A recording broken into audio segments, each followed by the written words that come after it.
Hello dears, welcome back to our channel. അപ്പോൾ ഇന്നത്തെ ഒരു സൺഡേ വ്ലോഗാണ് കേട്ടോ. നമുക്ക് ഒരു പ്രോഗ്രാം ഉണ്ടായിരുന്നു, ഒരു കുടിയിരിക്കലുണ്ടായിരുന്നു, അതായത് ഹൗസ് ഫാമിംഗ്. അപ്പോൾ അതുകൊണ്ട് അതിന് പോകാൻ റെഡി ആയിട്ടായിരുന്നു രാവിലെ ഇറങ്ങിയത്. പക്ഷേ ഉച്ചയ്ക്കാണല്ലോ, അപ്പോൾ രാവിലെ കുറച്ച് പണികൾ തീർക്കാനുണ്ടായിരുന്നു. ഞാൻ ഒരു ഗാഡ്ജറ്റ് മേടിക്കാൻ വേണ്ടിയിട്ട് തിരൂർ ഫോറിൻ മാർക്കറ്റിൽ വന്നതായിരുന്നു കേട്ടോ. അപ്പോൾ വിശാഖ് വേറൊരു നിക്കാഹ് ഉണ്ടായിരുന്നു, അപ്പോൾ എന്നെ ഇറക്കി വിട്ടിട്ട് വിശാഖും വിശാഖിൻ്റെ ഫ്രണ്ടും കൂടിയിട്ടാണ് നിക്കാഹിന് പോയത്. ഞാൻ പോയില്ല. അപ്പോൾ ആ സമയത്ത് എനിക്ക് എൻ്റെ കാര്യങ്ങളൊക്കെ തീർക്കാമെന്ന് കരുതിയിട്ട് നമ്മുടെ കോമ്രേഡാണ് ഷംസു നമ്മുടെ ഫ്രണ്ടാട്ടോ. ഷംസുവിൻ്റെ കടയിലാണ് പോയത്. അപ്പോൾ അതിനുവേണ്ടി കുറച്ച് അവിടെ കറങ്ങി തിരിയേണ്ടി വന്നു. ഷംസുവിൻ്റെ ഷോപ്പാണ്, അവിടെ എല്ലാ ഗാഡ്ജറ്റ്സും ഉണ്ട്. പക്ഷേ ഞാൻ ചെന്ന സാധനം അവിടെ ഉണ്ടായിരുന്നില്ല. അങ്ങനെ ഞാനും ഷംസും കൂടി മാർക്കറ്റിൽ തപ്പിയിട്ടൊക്കെ സാധനം കണ്ടുപിടിച്ചു. പിന്നെ ഇന്ന് ഞാൻ ഷോർട്സ് ഒന്നും അപ്ലോഡ് ചെയ്തിട്ടില്ല. ഞാൻ പറഞ്ഞില്ല, രാവിലെ ഇങ്ങനെ ഒരു തിരക്കുണ്ടായിരുന്ന കാരണം എനിക്കൊന്നും അപ്ലോഡ് ചെയ്യാൻ പറ്റിയില്ല. പിന്നെ നമ്മൾ തപ്പി നടന്ന സാധനമൊക്കെ നമ്മൾ മേടിച്ചിട്ടുണ്ടായിരുന്നു കേട്ടോ. അപ്പോൾ നമ്മളിത് മേടിച്ചത് ഇവിടെ ഇങ്ങനെ ഷംസുവിൻ്റെ അടുത്ത് പോയി മേടിച്ചത് കൊണ്ടുള്ളൊരു ഉപകാരം എന്താണെന്ന് വെച്ചാൽ, എനിക്ക് ഓക്കെ അല്ലെങ്കിൽ തിരിച്ചു കൊണ്ടു കൊടുക്കാം. പിന്നെ അതേ വിശാഖും സൈത്തേട്ടനും കൂടി നിക്കാഹ് കഴിഞ്ഞ് വന്നു. ഇതാട്ടോ സൈത്തേട്ടൻ ഞാൻ പറഞ്ഞില്ലേ, വിശാഖ് കണ്ണൂർ പോയി എന്ന് പറഞ്ഞില്ലേ ഒരു ഹൗസ് ഫാമിങ്ങിന്. അപ്പോൾ അത് സൈത്തേട്ടൻ്റെ ഹൗസ് ഫാമിങ്ങിനായിരുന്നു വിശാഖ് കണ്ണൂർ പോയിട്ടുണ്ടായിരുന്നത്. അപ്പോൾ സൈത്തേട്ടൻ ഇതേ ഒരു നിക്കാഹിന് വന്നതാണ്. അപ്പോൾ എനിക്ക് ഭയങ്കര ഹാപ്പി. എന്നെ കണ്ടിട്ടേ സൈത്തേട്ടൻ പോകുള്ളൂ എന്ന് എനിക്ക് ഉറപ്പായിരുന്നു. അപ്പോൾ ഞാനും സൈത്തേട്ടനെ ജ്യൂസൊക്കെ കുടിച്ചിട്ടാട്ടോ ഞങ്ങൾ പിരിഞ്ഞത്. സൈത്തേട്ടൻ 1:20 ട്രെയിന്. അപ്പോൾ ഇതാട്ടോ തിരൂർ ഫോറിൻ മാർക്കറ്റിലേക്കുള്ള എൻട്രി. അപ്പോൾ ഞാൻ ഇവിടെ പോയിട്ടാണ് സാധനമൊക്കെ മേടിച്ചത്. പിന്നെ നമ്മുടെ വേറെയും 2 സാധനങ്ങളൊക്കെ മേടിക്കാനുണ്ടായിരുന്നു, അതൊക്കെ മേടിച്ചു. അത്യാവശ്യം റഷാണ് ഉണ്ടാവാറ്, പക്ഷേ സൺഡേ നട്ടുച്ചയ്ക്ക് ആയതുകൊണ്ടായിരിക്കും അധികം റഷൊന്നും ഉണ്ടായിരുന്നില്ല. പിന്നെ നമ്മുടെ ഹൗസ് ഫാമിങ്ങിൻ്റെ അവിടെ എത്തി. അപ്പോൾ ഭക്ഷണം കഴിച്ചു കേട്ടോ. നേരെ കയറി ചെന്ന ഉടനെ ഭക്ഷണം കഴിച്ചത്, കാരണം ഞങ്ങൾ എത്തിയപ്പോഴത്തേക്കും ലേറ്റായി. അതറിയാമല്ലോ, നമ്മളെവിടെ പോകുമ്പോഴും ലേറ്റ് ആയിട്ടാണല്ലോ പോകാറുള്ളൂ. അപ്പോൾ അതുപോലെ ആസ് യൂഷ്വൽ നമ്മൾ ലേറ്റ് ആയിട്ടാട്ടോ എത്തിയിട്ടുണ്ടായിരുന്നത്. നല്ല അടിപൊളി ബിരിയാണി ആയിരുന്നു. പിന്നെ എനിക്ക് നല്ല വിശപ്പുണ്ടായിരുന്നു. പിന്നെ ഞാനൊരു ബ്രേസ്ലെറ്റ് അല്ല, ഒരു ബ്രേസ്ലെറ്റ് കം ബാങ്കിൾ എന്ന് പറഞ്ഞതുപോലൊരു സാധനം മേടിച്ചിട്ടുണ്ട്. അത് ഞാൻ വേറെ ഷോർട്സിൽ കാണിക്കാം കേട്ടോ. അപ്പോൾ ഇതാണ് നമ്മുടെ ഉണ്ണിമോളുടെ വീട്. വിശാഖിൻ്റെ അയൽവാസിയാണ്, അതായത് ഉണ്ണിമോളുടെ അമ്മ. ആ ഒരു ബന്ധമുണ്ട്. പിന്നെ ഉണ്ണിമോളെ എൻ്റെ ജൂനിയറുമാണ്, PGക്ക് പഠിച്ചെടുത്ത്. അപ്പോൾ അവളുടെ വീട്ടിൽ അവളുടെ കസിൻ്റെ മോളാണ് കേട്ടോ. നല്ല ക്യൂട്ട് ബേബി ആയിരുന്നു. ഞാൻ കുറേ നേരം കളിപ്പിച്ചിരുന്നു, പക്ഷേ എൻ്റെ വീഡിയോ ഒന്നും ആരും എടുത്തില്ലാത്തത് കാരണം ഞാൻ വിശാഖ കളിപ്പിക്കുന്ന വീഡിയോ എടുത്തത്. അപ്പോൾ ഇതാട്ടോ ഉണ്ണിമോളുടെ വീട്. നമ്മൾ സിറ്റ് ഔട്ട് കണ്ടില്ലേ, സിറ്റ് ഔട്ടിൽ നിന്ന് ജസ്റ്റ് അകത്തേക്ക് കയറുമ്പോൾ നമ്മൾ ഡൈനിങ് ഹാൾ നമ്മുടെ സിറ്റിംഗ് ഏരിയ ആയിട്ടുള്ള ഒരു ഡൈനിങ് ഹാളാണ്. പിന്നെ ഒരു റൂമുണ്ട്, ഒരു കോമൺ ബാത്റൂം ഉണ്ട്. പിന്നെ അടുക്കള ഒക്കെ കുഞ്ഞി അടുക്കള കേട്ടോ, കാരണം അവൾ മാത്രമേ മോളുള്ളൂ. അച്ഛനും അമ്മയും അവളും മാത്രമേ ഉള്ളൂ. അത്ര മതിയല്ലോ, ഒരു ചെറിയ കുടുംബത്തിന് താമസിക്കാൻ പാകത്തിനുള്ള നല്ല അടിപൊളിയായിട്ടുള്ള ഒരു വീടാട്ടോ. അങ്ങനെ ആ നട്ടുച്ച നേരത്തെ ഞാനും വിശാഖും പെട്ടെന്ന് തന്നെ തിരിച്ചു പോന്നു കേട്ടോ. അപ്പോൾ ഞാനും വിശാഖും കൂടെ തിരിച്ച് വീട്ടിൽ വന്നു. കുറേ ദിവസത്തിന് ശേഷം ഇങ്ങനെ നട്ടുച്ച നേരത്തെ കുറച്ച് നേരം യാത്ര ചെയ്തുകൊണ്ടാണെന്നുണ്ടെങ്കിൽ ഭയങ്കര ക്ഷീണം, ഭയങ്കര തലവേദനയായിരുന്നു. അപ്പോൾ എന്നിട്ട് കുറച്ച് നേരം കിടന്നു. വിശാഖ് വേറെ എന്തോ ഒരു ആവശ്യമുണ്ടെന്ന് പറഞ്ഞിട്ട് പുറത്ത് പോയി.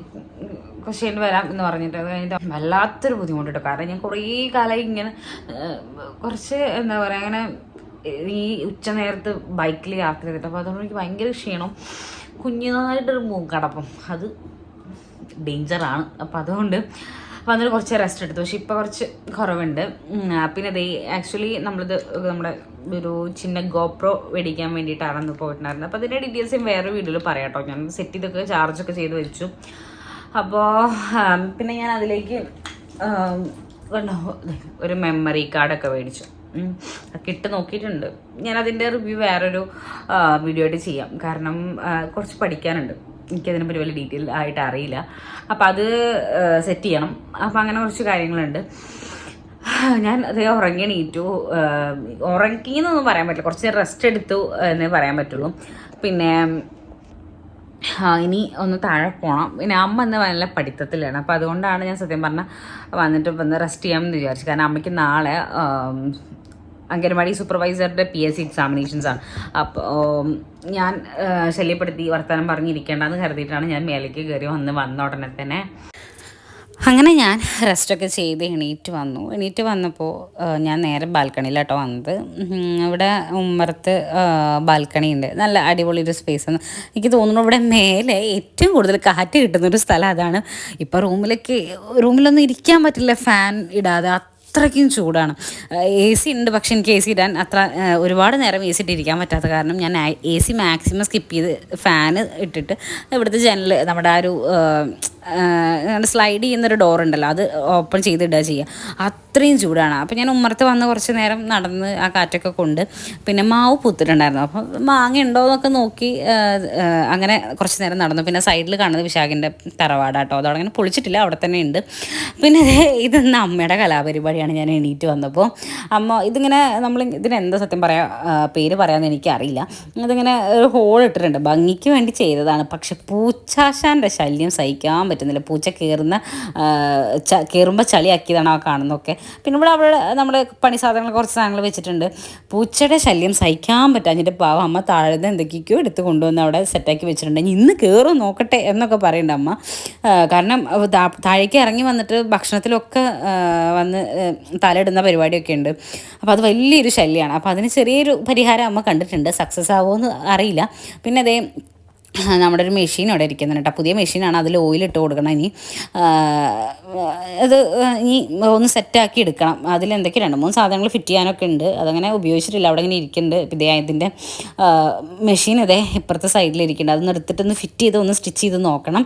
പിന്നെ ഞാൻ കുറച്ച് മെറ്റീരിയൽസ് മേടിച്ചിട്ടുണ്ടായിരുന്നു കേട്ടോ, നമുക്ക് കുറച്ച് കസ്റ്റമേഴ്സിൻ്റെ ഓർഡേഴ്സ് ഉണ്ടായിരുന്നു. അപ്പോൾ അതിന് വേണ്ടിയിട്ടുള്ള ലെഹങ്ക മെറ്റീരിയൽ, എൻഗേജ്മെൻറ്റ്, പിന്നെ അതുപോലെ തന്നെ ഒരു ഷൂട്ടുണ്ട്, അപ്പോൾ അതിനുള്ളൊരു ഡ്രസ്സ് ചെയ്യണം. അപ്പോൾ അതിന് വേണ്ടിയിട്ടുള്ള മെറ്റീരിയൽ എടുത്തതായിരുന്നു. ഇനി അത് ഡൈ ചെയ്തും ഹാൻഡ് വർക്ക് ചെയ്ത് കുറച്ചധികം പണിയുണ്ട്. അപ്പോൾ അതൊക്കെ ഞാനൊന്ന് അടുക്കി പറക്കി വെച്ചു, കാരണം ഞാൻ വിട്ടുപോയിട്ടുണ്ടായിരുന്നു അത് വർക്കിന്, ഡൈ ചെയ്യാൻ കൊടുക്കാൻ. അത് കസ്റ്റമർ അല്ല കേട്ടോ, കസ്റ്റമറുടെ വൈറ്റിൽ തന്നെ ചെയ്താൽ മതി. നമ്മൾ ഷൂട്ടിനുള്ളത് ഡൈ ചെയ്യാൻ കൊടുക്കാൻ മറന്നിട്ടുണ്ടായിരുന്നു. അപ്പോൾ എന്നാൽ 2-3 സാധനങ്ങളൊക്കെ ഞാൻ അടുക്കി പറക്കി വെച്ചു, കാരണം നാളെ അത് കൊണ്ടു കൊടുത്തിട്ടില്ലെങ്കിൽ ഇനി ലേറ്റ് ആവും. ഞാൻ പിന്നെ വീണ്ടും ഒന്ന് ജലദോഷം പിടിച്ചപ്പോൾ ഒന്ന് മടി കാണിച്ചതാണ്. പിന്നെ ഇതാട്ടോ നമ്മുടെ ഗോപ്രോ. അപ്പോൾ നമ്മൾ തിരിച്ചു കൊടുക്കാനുള്ള പ്ലാനാണ്. ഞാൻ വിചാരിച്ച അത്ര ഒരു ഓക്കെ അല്ലാത്ത കാരണം നമ്മൾ തിരിച്ചു കൊടുക്കാം.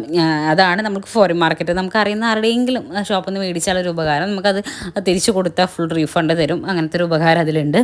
പിന്നെ എൻ്റെ കുറച്ച് ഞാൻ പറഞ്ഞില്ല, ഇന്ന് കുറച്ചൊന്ന് അടുക്കി പെറുക്കി വെച്ചത് കൊണ്ടാണ് അതൊക്കെ കാണിച്ചു തരുന്നത്. എൻ്റെ ഡ്രസ്സ് അടുക്കി പറിക്കുന്ന കൂട്ടത്തിൽ തന്നെ എൻ്റെ ജ്വല്ലറീസ് അടുക്കി പെറുക്കി വെക്കേണ്ടായിരുന്നു. ഇത് എടുത്ത് വെക്കണം, ലോക്കറിൽ കൊണ്ടെങ്ങാനും വെക്കണം. ഞാൻ എന്തോ ഒരു ആവശ്യത്തിന് വേണ്ടി എടുത്ത് വെച്ചതാണ്, പക്ഷേ ആവശ്യം നടന്നില്ല. ആ ഫംഗ്ഷൻ എനിക്ക് പോകാൻ പറ്റിയില്ല. അപ്പോൾ ഇത് ഇനി കൊണ്ടുപോയിട്ട് എടുത്ത് വെക്കണം. ഇതിൻ്റെ ഒറിജിനൽ ബോക്സ് എൻ്റെ കയ്യിലില്ല താനും. പിന്നെ ഇതൊരു ബട്ടർഫ്ലൈ ആട്ടോ, ഇങ്ങനെയുണ്ട്. നമുക്കൊരു കസ്റ്റമറുടെ ഉണ്ട്, ഒരു കുഞ്ഞുവാവയുടെ ഫസ്റ്റ് ബർത്ത്ഡേ ആണ്. അപ്പോൾ അതിന് ഞാൻ ഹെയർ ക്ലിപ്പായിട്ട് ചെയ്യാം എന്ന് കരുതിയിട്ട് എക്സ്ട്രാ ഹാൻഡ് വർക്ക് ചെയ്തെടുത്താണ്. ബാക്കിയുള്ളതൊക്കെ സ്റ്റിച്ചിങ്ങിൻ്റെ വർക്കിലാണ്. അപ്പോൾ ഇത് സെപ്പറേറ്റ് ഒന്ന് സെറ്റാക്കാൻ വേണ്ടിയിട്ട് ഞാൻ വെച്ചതാട്ടോ. പിന്നെ ഇതാട്ടോ ഗോപ്രോയുടെ ക്ലോസ് ആയിട്ടുള്ള വീഡിയോ. സംഭവമൊക്കെ പൊളിയാണ്, പക്ഷേ ഞാൻ വിചാരിച്ച 2-3 കാര്യങ്ങൾ അതിൽ നടക്കുന്നില്ല. അപ്പോൾ അതുകൊണ്ടാണ് തിരിച്ചു കൊടുക്കാമെന്ന് വെച്ചാൽ, കാരണം നമ്മൾ ഇന്ന് തന്നെയല്ലേ മേടിച്ചത്. അപ്പോൾ അത് ഇന്ന് തന്നെ തിരിച്ചു കൊടുത്താൽ അത്രയും നല്ലതില്ല, അവർക്കും അത് ഹെൽപ്ഫുൾ ആവും. നമ്മളെ കയ്യിൽ ഒരുപാട് നേരം ഇരുന്നു എന്നുള്ളൊരു തോന്നലും വേണ്ട. അപ്പോൾ ഇതൊക്കെയായിരുന്നു ഇന്നത്തെ വിശേഷം. നമ്മുടെ സൺഡേ വ്ലോഗ് ഞാനിവിടെ സ്റ്റോപ്പ് ചെയ്യാണ്, കാരണം അത്രയേ ഉള്ളൂ. ഇന്നത്തെ വളരെ സിമ്പിളായിട്ടുള്ള സൺഡേ ആയിരുന്നു. ഈ വീഡിയോയുടെ വൈൻഡപ്പ് ചെയ്യാണ്. അപ്പോൾ വീഡിയോ ഇഷ്ടപ്പെട്ട ലൈക്ക് ചെയ്യാനും ഷെയർ ചെയ്യാനും സബ്സ്ക്രൈബ് ചെയ്യാനും മറക്കണ്ട. ഒരു കുഞ്ഞു വ്ളോഗാണ്, ഒരുപാട് ഡീറ്റെയിൽ ആയിട്ടുള്ള വ്ളോഗൊന്നുമില്ല. അപ്പോൾ ഞാൻ വീഡിയോ വൈൻഡപ്പ് ചെയ്യാം. അപ്പോൾ നമുക്ക് അടുത്ത വീഡിയോ കാണാം. അതുവരേക്കും ടാറ്റാ.